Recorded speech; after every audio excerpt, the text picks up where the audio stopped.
Hi, this is Khilamo. Once again, welcome you all in our accountancy class. Today we will continue our last class, that is cash flow statement. Cash flow statement, cash flow from investing activity.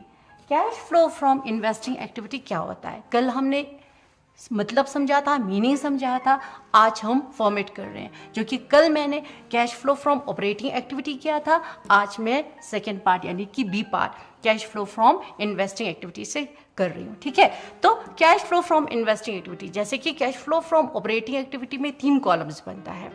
Particulars, rupees, जितने भी 100 तरीके जो changes होते हैं वह, और final result last. उसी तरह से ये बनेगा column, 3 column, particulars, rupees, rupees. ठीक है, अच्छा जी, सबसे पहले cash flow from investing activity में क्या आएगा? कल मैंने बताया था, जितने भी फिक्स्ड एसेट से रिलेटेड है, जितने भी इन्वेस्टमेंट से रिलेटेड है, वह सब इन्वेस्टिंग एक्टिविटी में आएगा. तो यहाँ पर फिक्स्ड एसेट और इन्वेस्टमेंट से रिलेटेड सब यहाँ पर आएगा, यानी कि इन्वेस्टिंग एक्टिविटी में परचेज ऑफ फिक्स्ड एसेट यहाँ पर आएगा, लेकिन वह माइनस होगा. क्यों? हमने फिक्स्ड एसेट खरीदा तो हमसे कैश गया तो माइनस. ठीक है, सेल ऑफ फिक्स्ड एसेट, सिर्फ फिक्स्ड एसेट बेचा, मैंने फिक्स्ड एसेट बेचा तो क्या आया? पैसा आया, कैश आया, तो कैश प्लस. ठीक है, उसी तरह से डिविडेंड रिसीव्ड, मैंने शेयर लिया, जब मैं शेयर लूंगी तब मुझे क्या मिलेगा? उस पर शेयर पर डिविडेंड भी तो मिलेगा ना, तो ये वो डिविडेंड है. ठीक है, तो ये मेरे पास क्या आया? डिविडेंड रिसीव्ड हुआ तो प्लस. डिविडेंड कब रिसीव्ड होता है? मैंने शेयर्स लिया, शेयर्स पर मुझे क्या मिलेगा? डिविडेंड मिलेगा, तो यह यहाँ पर प्लस होगा. उसके बाद इंटरेस्ट डिविडेंड, मैंने एफडी कराया. अब मैं इन्वेस्टमेंट की बात कर रही हूँ ना, ये तो इन्वेस्टिंग एक्टिविटी है ना, इन्वेस्टमेंट की बात कर रही हूँ, इन्वेस्टमेंट कॉलम की बात कर रही हूँ ना, तो मैंने क्या किया? एफडी कराया बैंक में, मुझे उस पर एफडी पर क्या मिलेगा? इंटरेस्ट मिलेगा, तो इंटरेस्ट रिसीव हुआ क्या होगा? प्लस होगा. ठीक है, उसी तरह से मैंने क्या किया? बिल्डिंग रेंट पे दिया तो मुझे रेंट रिसीव्ड हुआ भी प्लस, क्योंकि ये इन सब के थ्रू मुझे क्या आ रहा है? कैश आ रहा है, तो यह सब ऐड होगा. लेकिन जब मैंने फिक्स्ड एसेट खरीदा तब मुझसे कैश गया, तो ये माइनस होगा. ठीक है, जो भी आंसर आएगा, अगर वह पॉजिटिव होगा, अगर वह प्लस में होगा, net cash from investing activity. ठीक है, अगर वह माइनस में होगा तो net cash use in investing activity. अगर प्लस होगा तो फ्रॉम, अगर माइनस आया तो यूज इन इन्वेस्टिंग एक्टिविटी. फिर से जितने भी फिक्स्ड एसेट है, इन्वेस्टमेंट से रिलेटेड है, वह इन्वेस्टिंग एक्टिविटी में. ओके, उसके बाद हमारा C part, that is cash flow from financing activity, यानी कि फाइनेंस, पैसा, मुझे पैसा चाहिए, अब मुझे फाइनेंस चाहिए, मुझे बिजनेस के लिए, तो कहाँ से आएगा? शेयर से आएगा, डिबेंचर्स से आएगा, लोन से आएगा, तो उनसे रिलेटेड सब कुछ यहाँ पर आएगा. ठीक है, अब क्या होगा? इश्यू ऑफ शेयर्स, प्लस मैंने शेयर इशू किया, कैश आया ना, तो प्लस. मैंने लोन लिया, क्या लिया? मैंने लोन लिया, कैश आया, लोन आया, प्लस. ठीक है, अब मैं ऑब्वियसली जब मैंने शेयर्स लिया, जब मैंने डिबेंचर्स लिया, अब उसको रिफंड, रीपेमेंट भी तो करना होता है ना, रिडम्पशन भी तो करना होता है ना. जब मैं रिडम्पशन करूंगी, किसका? शेयर्स का और डिबेंचर्स का, redemption of preference shares and debentures, तब क्या होगा? माइनस होगा, क्योंकि शेयर्स गया, डिबेंचर्स गया, तो माइनस. ठीक है, फिर से redemption of preference shares debentures, मैंने शेयर्स जब लिया तब मुझे वह शेयर्स मिलने के कारण कैश आया. ठीक है, लेकिन उस शेयर्स और उस डिबेंचर्स को मुझे वापस भी तो करना होता है ना, वो मैं हमेशा के लिए अपने पास तो नहीं रख सकती हूँ. तो जब मैं उसको वापस करूंगी तब हम उसको लिखेंगे redemption of preference shares and debentures, वह हमारा माइनस होगा. ओके, उसके बाद लोन पेड, जब मैंने लोन लिया, लोन आया, तब हमने उसको प्लस किया, अब मुझे उस लोन को वापस भी तो देना होगा ना, तो लोन पेड वह हमारा जाएगा माइनस. ठीक है, अच्छा जी, इंटरेस्ट पेड क्या हुआ? इंटरेस्ट पेड कैसे हुआ? यहाँ पर जब मैंने क्या लिया? लोन लिया, लोन को तो वापस करना होता है. जब मैंने लोन रिसीव्ड किया तब प्लस हुआ, अब मुझे लोन को तो वापस करना होता है, लोन पेड किया, माइनस हुआ। लोन के साथ सिर्फ मुझे लोन ही देना होता है क्या? उसके साथ मुझे इंटरेस्ट नहीं देना होता? इंटरेस्ट भी तो देना होता है ना। तो लोन पेड भी माइनस और इंटरेस्ट पेड भी माइनस, क्योंकि लोन के साथ मुझे इंटरेस्ट भी देना होता है, तो दोनों माइनस। ठीक है, लोन और इंटरेस्ट पेड दोनों माइनस। अच्छा जी, डिविडेंड पेड भी माइनस। मैंने क्या किया? शेयर्स इशू किया। जब मैंने शेयर्स इशू किया तो क्या हुआ? मेरे पास पैसा आया है, तो प्लस। अब शेयर्स ही देना काफी है क्या? उसे डिविडेंड देना नहीं पड़ता है? देना पड़ता है। शेयर्स के साथ डिविडेंड भी देना पड़ता है, इसलिए डिविडेंड पेड, जिसके कारण कैश गया तो माइनस। ठीक है, तो इसी तरह से ये हमारा फाइनेंसिंग एक्टिविटी, जितने भी शेयर्स, डिबेंचर्स, लोन से रिलेटेड होगा वह सब कुछ फाइनेंसिंग में, जितने भी फिक्स्ड एसेट इन्वेस्टमेंट से रिलेटेड होगा वह सब कुछ इन्वेस्टिंग एक्टिविटी में जाएगा। ठीक है, अच्छा जी, ये आया हमारा आंसर, जिसको हम कहेंगे अगर पॉजिटिव होगा तो net cash from financing activity, अगर माइनस होगा तो net cash used in financing activity. उसके बाद जब हमारा, मैंने पहले ही बताया था, क्वेश्चन में ही आंसर होगा। ठीक है, cash, opening balance of cash and cash equivalent, वही यहां पर हम लिखेंगे। Closing balance of cash and cash equivalent, वही यहां पर लिखेंगे। कौन सा? जो क्वेश्चन में कैश ओपनिंग और कैश क्लोजिंग होगा वही हम यहां पर लिखेंगे। और यहां पर आएगा नेट इंक्रीज इन कैश, यानी कि इन दोनों का डिफरेंस। अगर इंक्रीज आया तो यहां पर इंक्रीज लिखेंगे। कौन सा? इन दोनों का डिफरेंस। एक्चुअल में इन दोनों का डिफरेंस जो यहां पर आया वही ऑपरेटिंग, इन्वेस्टिंग और फाइनेंसिंग के कारण वही सेम आंसर यहां पर आएगा। यानी कि आंसर ऑलरेडी हमारे पास होगा, लेकिन हमें ऑपरेटिंग, इन्वेस्टिंग और फाइनेंसिंग से हमें यह पता करना होगा कि कहां से कितना पैसा आया, कहां से कितना पैसा गया, जो कि यहां पर यानी कि इन दोनों का बैलेंस हमें बताएगा, और जो कि हमारे पास ऑलरेडी है क्वेश्चन में। ठीक है, अगर इंक्रीज होगा तो इंक्रीज, डिक्रीज होगा तो वो तो आप लोगों को पता है। तो यहां पर ये आएगा, इन सब के कारण जो रिजल्ट आएगा वो, और इन दोनों का जो डिफरेंस होगा वह क्या होगा? टैली होगा। ठीक है, ओके ओके। अभी हमने सीखा फॉर्मेट, उससे पहले हमने सीखा मीनिंग। अब हम करेंगे क्वेश्चंस, जिसके कारण आपका कंसेप्ट क्लियर हो जाएगा। ठीक है, एक क्वेश्चन करेंगे इस फॉर्मेट के अकॉर्डिंग, इस मीनिंग के अकॉर्डिंग, किसके? कैश फ्लो स्टेटमेंट के। ठीक है, जिसके कारण आपका कंसेप्ट क्लियर हो जाएगा। मैं एक क्वेश्चन पढ़ूंगी, आप लोग ध्यान से सुनना, उस पर हम आंसर यानी कि सॉल्यूशन करेंगे। ठीक है, उसका सॉल्यूशन करेंगे। ठीक है, तो क्वेश्चन इस तरह से है। हाँ, from the following balance sheet, मैंने पहले ही बताया आपको जब मैंने फॉर्मेट बनाया था, बैलेंस शीट में दिया हुआ होगा, उसमें से आपने जस्ट ऑपरेटिंग में कौन सा है, इन्वेस्टिंग में कौन सा है और फाइनेंसिंग में कौन सा है डालना, और कुछ नहीं करना। लेकिन आपको ये पता होना है कि ऑपरेटिंग वाला कौन सा है, इन्वेस्टिंग वाला कौन सा है, फाइनेंसिंग वाला कौन सा है। ठीक है, okay. From the following balance sheets of Hariom Limited, you are required to prepare a cash flow statement as per accounting standard 3. आपको बैलेंस शीट दिया होगा क्वेश्चन में, उसके अकॉर्डिंग आपने कैश फ्लो स्टेटमेंट बनाना है। अच्छा जी, क्या क्या दिया होगा बैलेंस शीट? लायबिलिटीज दिया होगा 2011-12 का, एसेट्स दिया होगा 2011-12 का। लायबिलिटीज में क्या दिया होगा? Share capital 1,80,000, 2 lakh. डेप्रिसिएशन दिया होगा। अच्छा जी, लायबिलिटीज में शेयर दिया होगा। शेयर कहां पर जाएगा? ये ऑपरेटिंग में जाएगा या इन्वेस्टिंग में जाएगा या फाइनेंसिंग में जाएगा? आपको पता है, फाइनेंस, शेयर, फाइनेंस कहां जाएगा? फाइनेंसिंग में। हमें फाइनेंस चाहिए, कहां जाएगा? शेयर से, ये जाएगा शेयर कैपिटल में। डेप्रिसिएशन कहां जाएगा? ऑब्वियसली ऑपरेटिंग में। ये क्या है? Non cash transaction. ठीक है, अच्छा जी। उसके बाद हमारा एक मिनट, हाँ कहाँ, हाँ जी, उसके बाद है प्रॉफिट एंड लॉस अकाउंट, जो कि सबसे पहले आता है। Net profit before tax and extra ordinary items करके। ठीक है, ये का सबसे पहले। उसके बाद डेबेंचर, ऑब्वियसली फिर फाइनेंसिंग में। क्रेडिटर, ये कहाँ जाएगा? ऑपरेटिंग में। बस यही आपने डालना। उसी तरह से एसेट्स को डालना। एसेट्स, मशीनरी कहाँ जाएगा? ये मशीनरी कहाँ जाएगा? ये कहाँ जाएगा? ये जाएगा इन्वेस्टिंग एक्टिविटी में। डेटर, ये कहाँ जाएगा? ऑपरेटिंग में। स्टॉक, ये कहाँ जाएगा? ऑपरेटिंग में। Discount on issue of debenture, ये कहाँ जाएगा? ये भी ऑपरेटिंग में। बैंक बैलेंस, ये कहीं नहीं जाएगा। याद रखना, cash and cash equivalent, bank, cash, ये सब कहीं नहीं जाएगा। यही आंसर है हमारा, ठीक है, यही आंसर है। यही है opening balance of cash and closing balance of cash.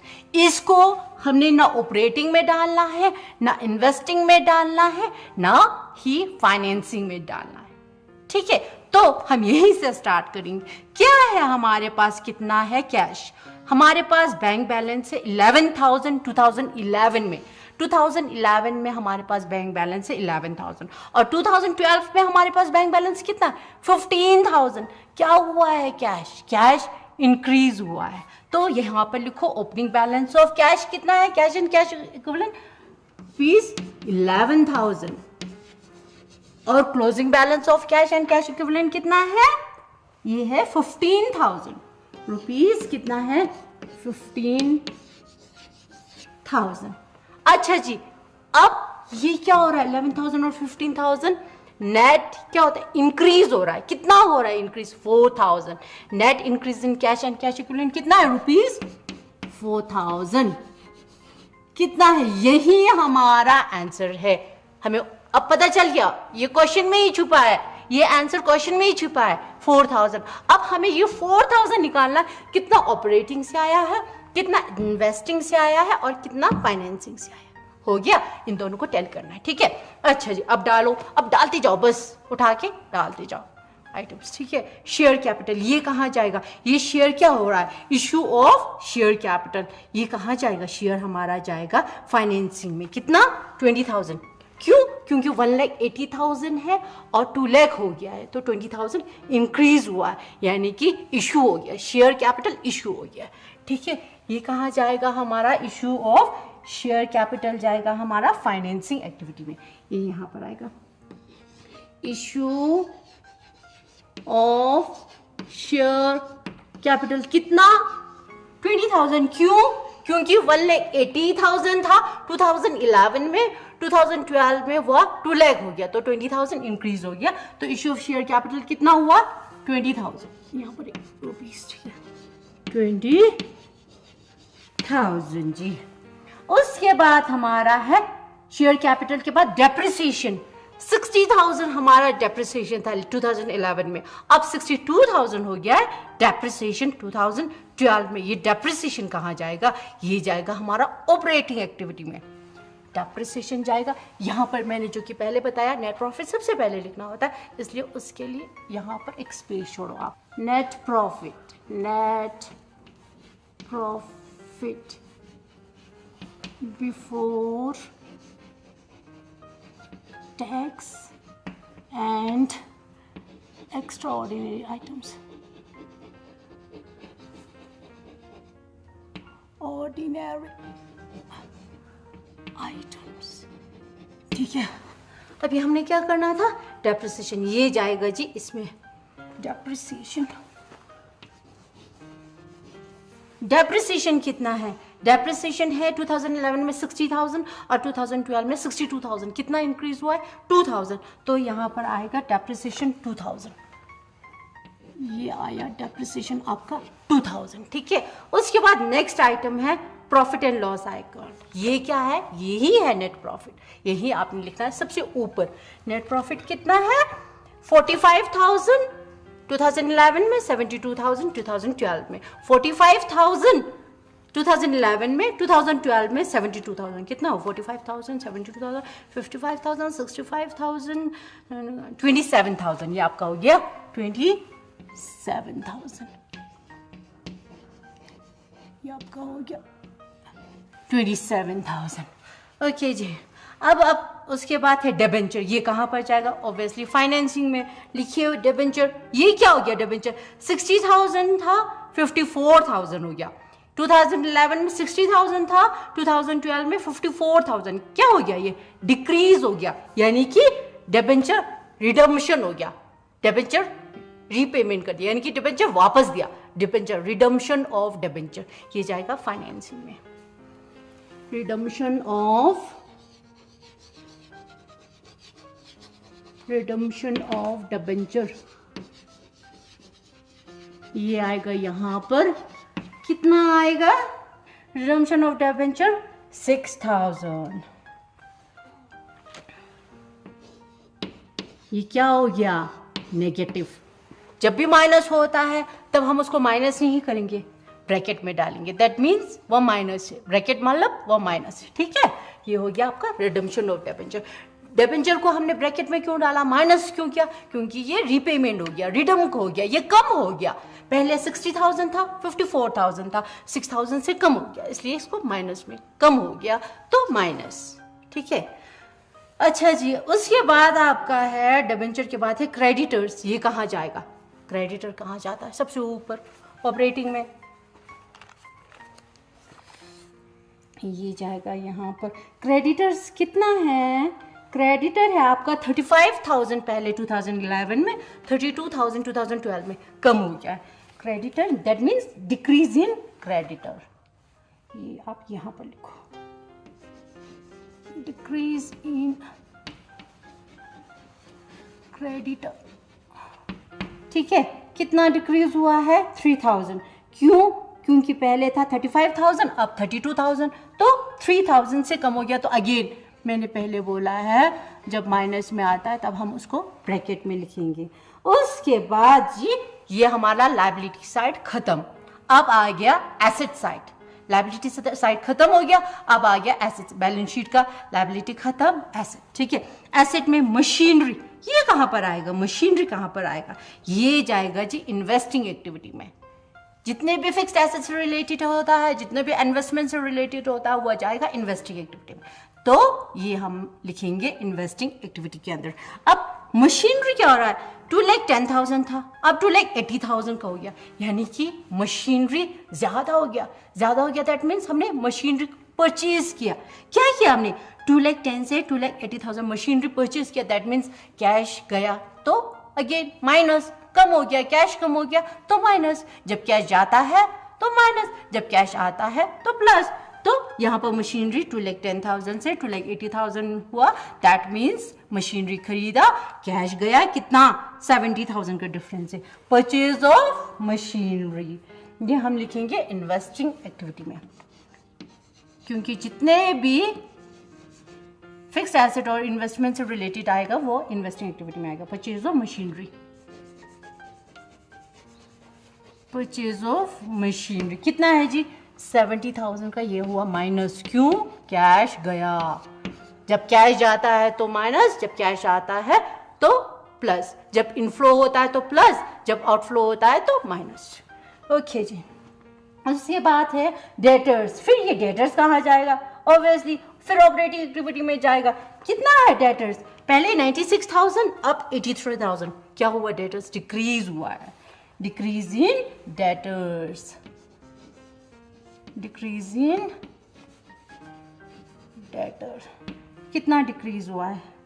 पहले था 96, अब हुआ 83, 93, 96, दैट इज 13,000 का डिक्रीज इन डेटर्स।